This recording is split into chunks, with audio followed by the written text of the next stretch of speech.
ప్రభుత్వం నిన్న చేపట్టినటువంటి కేబినెట్ విస్తరణలో భాగంగా ముగ్గురికి మంత్రివర్గంలో అవకాశం కల్పించిన పట్ల మేము హర్షం వ్యక్తం చేస్తూనే అన్ని వర్గాలకు కూడా బలహీన వర్గాలకు కూడా మేము ప్రాధాన్యత ఇస్తున్నామని చెప్పేసి రాహుల్ గాంధీ గారు కానివ్వండి కాంగ్రెస్ పార్టీ చెప్పుకునేటటువంటి ప్రయత్నం చేస్తుంది. కానీ దేశానికి స్వతంత్రం వచ్చి 75 ఏళ్ళు దాటింది. 75 ఏళ్ల నుంచి కూడా అణచివేతకు గురై అవమానాలు ఎదుర్కొంటూ సమాజంలో దుర్భర జీవితాలు గడుపుతున్నటువంటి వికలాంగుల సమాజానికి మరి తెలంగాణ రాష్ట్ర మంత్రివర్గంలో కూడా అవకాశం ఇవ్వాలి. ఎందుకు అవకాశం ఇవ్వాలంటే తెలంగాణ రాష్ట్ర సాధన కోసం జరిగినటువంటి ఉద్యమంలో వైకల్యాన్ని సైతం కూడా లెక్క చేయకుండా వికలాంగుల సమాజం హక్కుల కోసం ఆత్మగౌరవం కోసం ఆ రోజు స్వరాష్ట్రాన్ని సాధించుకుంటే భవిష్యత్తులో మా వర్గాలకు రాజకీయ అవకాశాలు అదేవిధంగా విద్యా ఉద్యోగ రంగాల్లో కూడా మెరుగైనటువంటి అవకాశాలు వస్తాయని చెప్పి ఆనాడు జరిగినటువంటి తెలంగాణ ఉద్యమంలో కూడా వికలాంగుల సమాజం క్రియాశీలక పాత్ర పోషించింది. ఇవాళ రేవంత్ రెడ్డి గారి కేబినెట్లో వికలాంగుల సంక్షేమ శాఖకు కనీసం మంత్రి కూడా లేడు.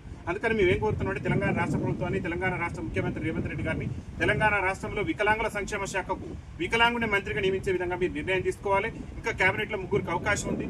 ఆ బెర్తులో భాగంగా తెలంగాణ రాష్ట్రంలో 30 లక్షల మంది వికలాంగులు దుర్భర జీవితాలు గడుపుతున్నారు. కాబట్టి మా బలహీన వర్గాలకు కూడా అట్టడుగునటువంటి మా వికలాంగుల సామాజిక వర్గానికి కూడా కేబినెట్లో మంత్రివర్గంలో అవకాశం కల్పించి సమాజంలో వికలాంగుల సమాజాన్ని కూడా భాగం చేయాలని చెప్పేసి తెలంగాణ రాష్ట్ర ముఖ్యమంత్రి రేవంత్ రెడ్డి గారికి విజ్ఞప్తి చేస్తున్నాం. దాంతోపాటు ఒక పక్క తమిళనాడు పిసిసి అధ్యక్షులు మరి రేవంత్ రెడ్డి గారికి ఈ మధ్య కాలంలో లేఖ రాశారు. ఏదంటే తెలంగాణ అక్కడ తమిళనాడు రాష్ట్రంలో స్థానిక సంస్థల ఎన్నికల్లో వికలాంగులకు నామినేటెడ్ పదవుల్లో రాజకీయ రిజర్వేషన్ కల్పించే విధంగా అక్కడ తమిళనాడు రాష్ట్ర ముఖ్యమంత్రి గౌరవనీయులు స్టాలిన్ గారు అక్కడ నిర్ణయం తీసుకున్నారు. కాబట్టి తెలంగాణ అసెంబ్లీ ఎన్నికల సమయంలో కూడా వికలాంగుల సమాజానికి మన ఏఐసిసి మరి జాతీయ నాయకులైనటువంటి రాహుల్ గాంధీ గారు మీ ఏఐసిసి ఎన్నికల మేనిఫెస్టోలో పొందుపరిచారు.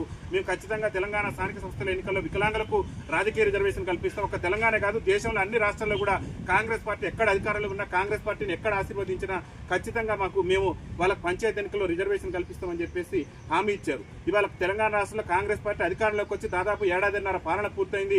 వికలాంగుల సంక్షేమం పట్ల కానీ వికలాంగులకు ఇచ్చిన హామీల పట్ల కానీ రాష్ట్ర ముఖ్యమంత్రి నిరంకుశత్వ ధోరణి ప్రదర్శిస్తున్నాడు. కాబట్టి వెంటనే రాష్ట్ర ముఖ్యమంత్రి రేవంత్ రెడ్డి గారు ఆయన కేబినెట్ రాహుల్ గాంధీ గారి ఆదేశాలను మీరు శిరసా వహించాలైతే ఏఐసిసి ఎన్నికల మేనిఫెస్టోలో చెప్పిన విధంగా తక్షణమే తెలంగాణ పంచాయతీ ఎన్నికల్లో వికలాంగుల రిజర్వేషన్ కల్పించాలి.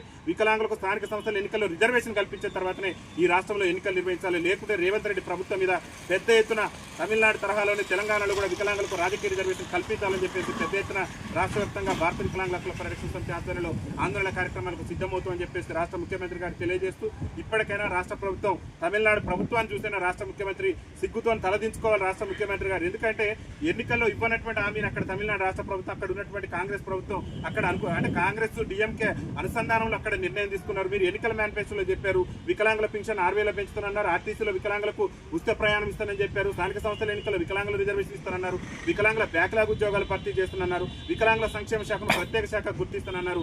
నేటి వరకు మీరు ఎన్నికల్లో ఇచ్చినటువంటి ఏ ఒక్క హామీని కూడా నెరవేర్చలేదు. కాబట్టి ఇప్పటికైనా రాష్ట్ర ముఖ్యమంత్రి గారు చలనం తెచ్చుకొని తమిళనాడు రాష్ట్ర ప్రభుత్వాన్ని చూసైనా అక్కడ ఉన్నటువంటి మీ పిసిసి అధ్యక్షుడు రాసిన లేఖను చూసైనా మానవతా దృక్పథంతో స్పందించి ముందు స్థానిక సంస్థల ఎన్నికల్లో వికలాంగుల రిజర్వేషన్ కల్పించిన తర్వాత ఎన్నికల్లో స్థానిక సంస్థల ఎన్నికలు ఈ రాష్ట్రంలో నిర్వహించడంతో పాటు అసెంబ్లీ ఎన్నికల్లో చెప్పిన మాదిరిగా 6,000 రూపాయలు పెన్షన్ ఇవ్వాలి. ఆర్టీసీలో ఉచిత ప్రయాణం ఇచ్చి వికలాంగుల బ్యాక్లాగ్ ఉద్యోగాలను భర్తీ చేసి సమాజంలో ఈ తెలంగాణ రాష్ట్ర అభివృద్ధిలో వికలాంగులు కూడా భాగస్వామ్యం చేయాలని చెప్పేసి రాష్ట్ర ముఖ్యమంత్రి గారికి భారత వికలాంగుల హక్కుల పరిరక్షణ సమితి రాష్ట్ర కమిటీ పక్షాన విజ్ఞప్తి చేస్తుంది.